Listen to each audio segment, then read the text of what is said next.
दोस्तों नमस्कार। आज की वीडियो में हम जानेंगे कि बीएसएफ क्यों बनी, यानी कि बीएसएफ का पूरा इतिहास। 1965 के पहले स्थिति को समझेंगे, उसके बाद आगे की चीज़ों को समझेंगे, पॉइंट टू पॉइंट चलते चलेंगे कैसे कैसे चीज़ें हुई। तो सबसे पहले हम बात करते हैं जी 1965 के पहले की। 1965 से पहले भारत की अंतर्राष्ट्रीय सीमाओं की सुरक्षा के लिए कोई केंद्रीय बल नहीं था। सीमा की जिम्मेदारी अलग अलग राज्यों की पुलिस थी, जैसे कि जम्मू कश्मीर पुलिस, पंजाब पुलिस होगी, राजस्थान पुलिस होगी। इनके पास न तो सेना जैसे आधुनिक हथियार थे, न ही उनके बीच की कोई केंद्रीय तालमेल थी। 1965 वाली स्थिति ये थी।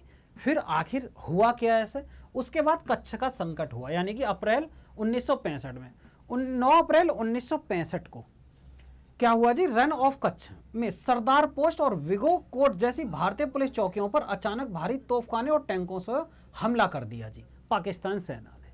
जब पाकिस्तानी सेना ने इस पर हमला किया तो राज्य की पुलिस इस सैन्य स्तर को आक्रमण का सामना करने के लिए प्रशिक्षित नहीं थी, क्योंकि जो पुलिस थी, क्योंकि पहले इसकी जो देखभाल कौन करता था इन सभी चीज़ों की, वो करती है राज्य की पुलिस, उसको वो असफल रही। तो जिसके कारण भारतीय सेना को बीच में आकर मोर्चा संभालना पड़ा। भारतीय सेना बीच में आई, इस स्थिति को संभाला गया।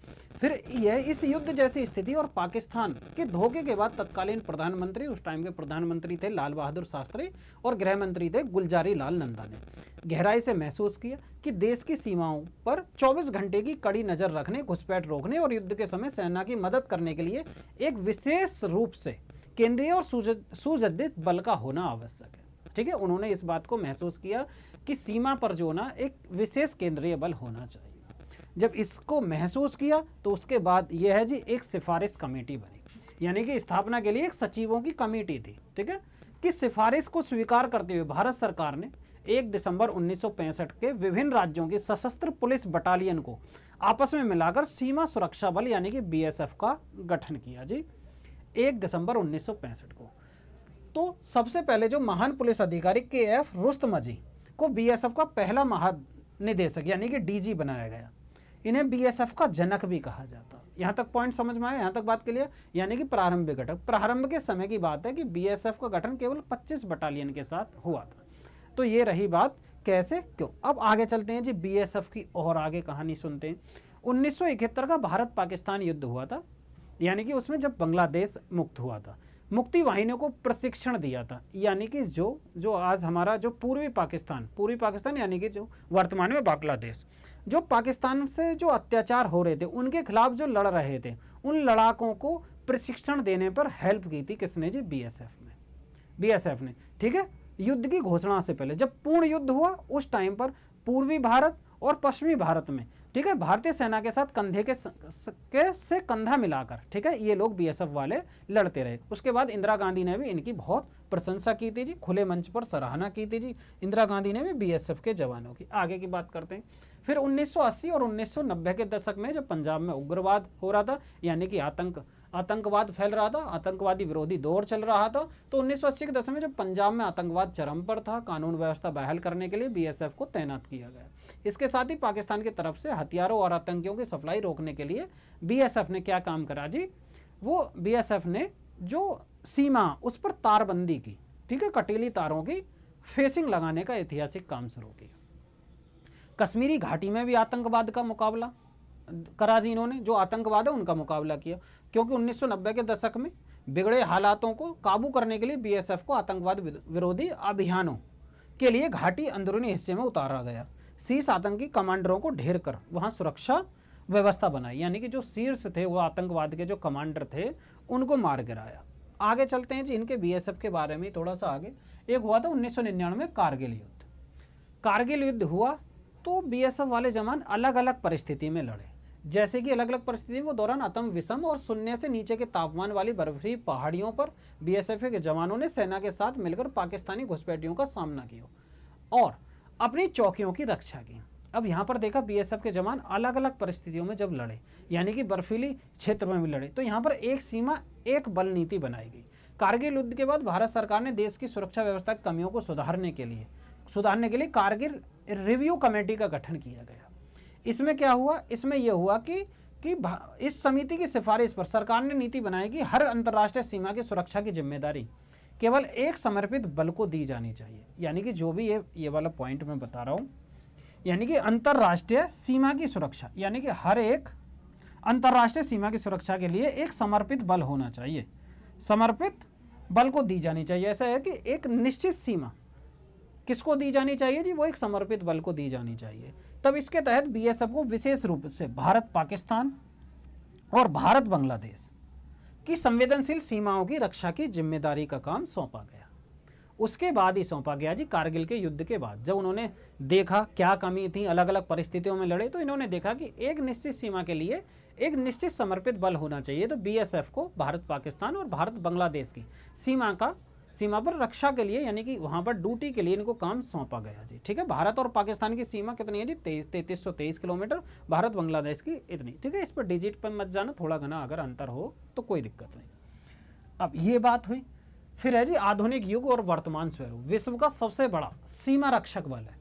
वर्तमान में बीएसएफ के पास 190 से अधिक बटालियन है, इसमें 2.6 लाख से अधिक सक्रिय जवान शामिल है। इसे दुनिया का सबसे बड़ा सीमा सुरक्षा बल बनाते हैं। अब तकनीकी और सैन्य क्षमता। आज की तारीख में बीएसएफ के पास अपनी खुद की एयर विंग है, यानी कि खुद की एयर विंग है। ठीक है, खुद के शिप है। ठीक है, खुद की एयर विंग हो गई, शिप हो गई, वाटर विंग हो गई, यानी कि अब बीएसएफ वालों के पास हर चीज़, हर सुविधा, हर हथियार है। आज के आधुनिक युग में हर तरीके उनके पास हथियार है, मौजूद है, जो भी टेक्नोलॉजी है वो संभव है। ठीक है, जिससे कि भारत पाकिस्तान, भारत बांग्लादेश की सीमा पर जो उनको काम सौंपा गया उसे जिम्मेदारी से निभाएं, और उनके लिए सारी व्यवस्था भी है। ठीक, अब महिलाओं का, प्रहरियों का योगदान। 2008 में जी बीएसएफ में महिलाओं की भर्ती भी शुरू हुई। वर्तमान में बीएसएफ की महिला प्रहरी भारत पाकिस्तान और भारत बांग्लादेश सीमा पर पेट्रोलिंग करने के साथ साथ बाघा अटारी बॉर्डर की प्रसिद्ध वीटिंग रिट्रीट सेरेमनी में उसके गौरव को बढ़ा रही हैं। ठीक है, तो महिला को आपको समझना होगा कि 2008 में ही, ठीक है, बीएसएफ में महिलाओं की भर्ती शुरू हुई थी। तो ये रही जी पूरी बीएसएफ की डिटेल, यानी कि 1965 की क्या स्थिति थी। अलग अलग राज्य की पुलिस सीमाओं की देखभाल करती थी, पर कच्छ पर आक्रमण हुआ। जब कच्छ पर आक्रमण हुआ तो भाई उन सभी को मिलाकर 1 दिसंबर 1965 को क्या बना दिया जी, एक बीएसएफ बना दिया गया जी, बीएसएफ की स्थापना कर दी गई। फिर उसके बाद आगे 1971 का युद्ध हुआ, जब 1971 में भी उन्होंने बहुत सारे काम किए, प्रशिक्षण दिया, उनकी साथ हेल्प की। 1999 में कारगिल का युद्ध हुआ, वहाँ पर अलग अलग परिस्थितियों में लड़े। जब कारगिल युद्ध में उन्होंने देखा कि भैया बहुत सारी कमियां हैं, उन कमियों के आधार पर उन्होंने सोचा कि एक सीमा के लिए एक बल ही होना चाहिए। तो इसलिए बीएसएफ को भारत पाकिस्तान और भारत बांग्लादेश की सीमा का जिम्मा उठाया गया, और 2008 से बीएसएफ में महिलाओं की भर्ती शुरू हुई। आज की वर्तमान में बीएसएफ के पास सारी सुविधाएं हैं। ठीक है, जो भी उनके लिए ज़रूरी है, जैसे कि अगर हम यहाँ कहें एयर विंग हो गया, जैसे हेलीकॉप्टर वगैरह, ठीक है, शिप वगैरह, यानी कि जो भी हो, यहाँ पर ये सारा पॉइंट क्लियर होगा आपके। अब बात आते हैं जी इनके मुख्य कार्य पर भी बात कर लेते हैं, क्या क्या कार्य हैं। सबसे पहले सीमा सुरक्षा एवं निगरानी। भारत पाकिस्तान और भारत बांग्लादेश की सीमा सुरक्षा और निगरानी तो करेंगे ही करेंगे। घुसपैठी को रोकना, यानी कि कोई जो भी घुसपैठ आ जाते हैं, ठीक है, बिना वीजा के आ जाते हैं, उन घुसपैठियों को रोकना। तस्करी रोकना, यानी कि ड्रग्स, हथियार, जाली नोट, जो सीमा के माध्यम से ये काम भी होते हैं। कुछ आतंकवादी लोग करते हैं जो ड्रग्स, हथियार, जाली नोट बनाकर उनको जो करते हैं, जो भी उनके सीमा उस क्षेत्र में, इन सारे कामों को ये देखेंगे। मानव तस्करी व सीमा पर अपराध रोकना। मानव की तस्करी हो जाती है, व्यक्ति को, माने कोई व्यक्ति है उसको बेच दिया, इस तरीके से भी हो जाता था। अब तो आज की डेट में नहीं है इस चीज़ें, खैर। ठीक है, सीमावर्ती नागरिकों की सुरक्षा। जो सीमा के आसपास के जो नागरिक हैं उनका सुरक्षा की जिम्मेदारी भी किसके पास है जी, वो बीएसएफ के पास है। ठीक, अब योग्य युद्धकाल और आंतरिक सुरक्षा। युद्ध में भारतीय सेना की सहायता करते हैं। अगर कहीं युद्ध छिड़ जाए तो वो भारतीय सेना के साथ लग जाएंगे। ठीक है, वो भी गोली बजाएंगे दबाकर। उसके बाद कम जोखिम वाले क्षेत्रों की सुरक्षा, नहीं है तो अधिक जोखिम वाले सुरक्षा भी करते हैं, यानी कि ऐसे क्षेत्रों की भी सुरक्षा करते हैं, ऐसे क्षेत्र की भी सुरक्षा करते हैं जहां पर ज़्यादा कोई जोखिम ना हो, जहां पर आम नागरिक रह रहे हो, तो उनकी भी सुरक्षा की जिम्मेदारी इनके पास है। आंतरिक सुरक्षा, आतंकवाद व नक्सलवाद विरोधी अभियान चलाए जी। कानून व्यवस्था बनाए रखना, आपदा राहत एवं बचाव कार्य। अगर आपदा आ जाती, प्राकृतिक आपदा कोई पड़ जाती है, ठीक है, तो उसमें भी ये सहायता करते हैं, उसमें भी बचाव करते हैं, लोगों का बचाव करते हैं, लोगों के सुविधाओं के बारे में सोचते हैं। तो ये रही जी पूरा टॉपिक। बीएसएफ को हमने बताया पूरा।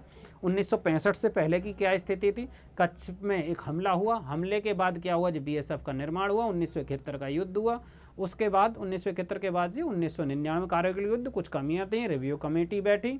उसके बाद बीएसएफ को भारत पाकिस्तान का जिम्मा दिया। 2008 से बीएसएफ में महिलाओं की भर्ती शुरू हुई और इनके मुख्य कार्य भारत पाकिस्तान सीमा को देखना और यानी कि आपदा में लोगों की रक्षा करना या उनका बचाव करना, ये सब, ये तस्करी को रोकना, जाली नोटों को रोकना, जो भी सीमा के माध्यम से जो भी भारत पाकिस्तान और भारत बांग्लादेश की सीमा पर जो भी कुछ हो रहा होगा उन सभी पर नज़र रखना, जो भी गतिविधियाँ, ठीक है, तो जो भी आतंकवादी गतिविधियाँ बोल सकते हैं, यानी कि जो भी अलग तरीके की गतिविधियाँ जो मानव जीवन को क्षति पहुँचा सकती है, समझ में आया, ठीक है, यानी कि जो भारत को क्षति पहुँचा सकती है, ठीक है, भारत के परिप्रेक्ष्य में जो भी गलत गतिविधियां उन सभी को रोकना बीएसएफ का काम है, जो भी उनको सीमा दी गई है। तो उम्मीद करता हूं ये वीडियो आपको पसंद आई होगी। ऐसी वीडियो जानने के लिए हमारे चैनल से जुड़े रहिए।